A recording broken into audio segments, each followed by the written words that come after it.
What's up, everybody?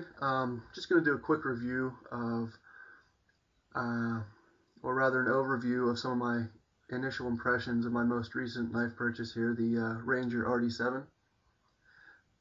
This is a result of a month or two of research and deliberation. I was looking for a 7/8 inch survival blade, something I can rely on, something in a nice thick strong blade I can do some chopping, bushcraft with. And I had a few criteria I was trying to fulfill. One, the blade needed to be flat grind. I like flat grind a lot. Simple, easy, functional, works well, easy to maintain. Two, I was looking for a carbon steel for a number of reasons. And three, I guess most importantly, I was trying to keep it under $100, and that right there eliminates quite a few of your options. You know, Busey, Swamp Rat, Strider, whatever. You're not going to get any of those for under 200. I had checked out quite a few knives. I was looking at this Cold Steel Recon Scout.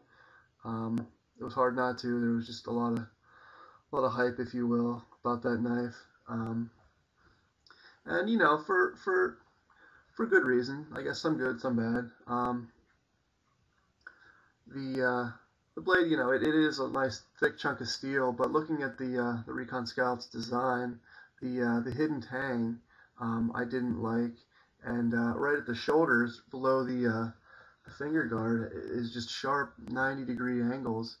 And that's just a poor design. That just lends itself to breaking a lot easier. No fairing whatsoever there. So that was out. The next blade I was considering was the Ontario RD7, and I was pretty much set on getting the RD7. This is actually kind of in part by Ontario, but the RD7 had pretty much everything I was looking for, except it's a little thinner. It's 3/16 inch. Thick, and I stumbled across these Ranger knives, and they come in at a 1/4 inch thick 5160, also a carbon steel. It's a little harder, has some chromium in it, and it's supposed to be a little tougher than your straight 1095. So we'll see how that works out. But yeah, the Ranger definitely caught my eye. I like the look of it. The clip point is okay. I kind of prefer drop, but nothing really against the clip points. They have their advantages as well. But I guess just real quick, I'll start out with some things I don't like about this blade. Just some things that were pretty obvious, came to my attention right away. I guess the first thing would be, I got this in well, it's a coated steel, but the handles are G10, and I've had good experience in the past with G10. Love it. Real durable, grippy. These scales here are smooth as glass. There's absolutely no texture to them whatsoever. Not that you're going to see that with this camera, but I mean, you just take my word for it. There's no grip here whatsoever, and that's a little disappointing. Not a huge deal, not a deal breaker by any means, but it would have been nice to see a little texture there. I don't know if that's just because of the price point of the knife. And on that note, I picked this knife up here for $90 shipped, which I think is a fairly good deal for a 7-inch, 1/4 inch thick blade. The second thing I noticed about the blade, and I heard some things on reviews and forums and whatnot about the blade being uncomfortable, and I can see where that comes from. I have a little bit smaller hands, and the belly of this handle, I guess if you will, is really wide. It's you can definitely feel how there would be some pressure when chopping right in the middle here on your palm and your fingers.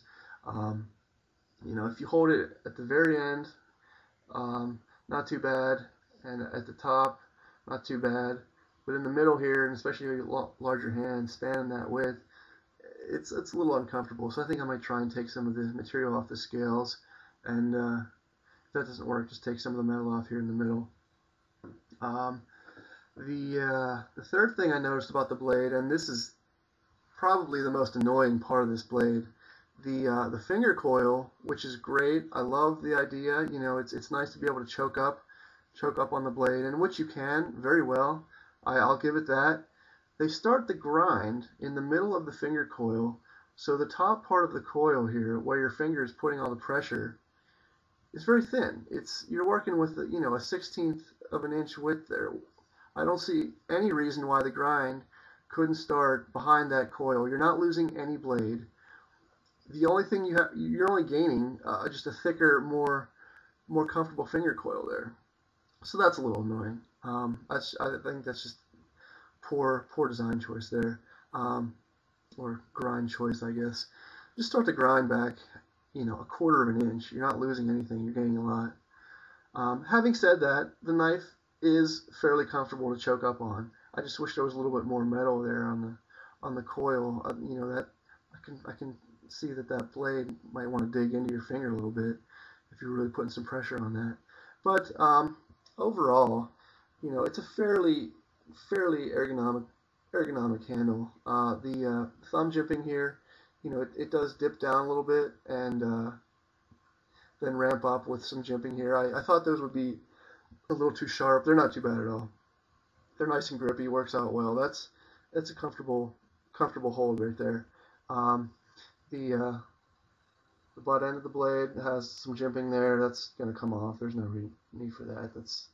I don't know what that's for. The other thing I noticed about this blade, I've had fixed blades in the past where the spine is more or less uniformly thick until you get to the clip point, where this blade starts to taper right at the beginning of the grind, like almost as if the knife was ground with the steel this way. So it's just taking more steel off of the spine as you work your way down the blade. I expect it to thin out once you get to the drop point or clip point in this case. But this pretty much tapers from a 1/4 inch thick to a 1/16 of an inch thick at the drop point, and then thins down from there. So overall, I think the tip of the blade is a little thin. I think you could probably get away with a bit thicker, but nothing. It's not razor thin. It's just a little thinner than I was expecting, I guess. But overall, I mean, it's a good steel. It's a good thick knife. I don't expect any problems from it. Just some other choices that I would have made differently. And like I said, I can't complain too much at this price point. It's what I was looking for. Just some little things that I would have changed, and I might change on my own in time. But I want to give it a full test as it is first to see how it performs and what I dislike about it. But overall, a pretty decent knife. That's the Ranger RD7, and I'll have to post an update after some field work. Thanks a lot.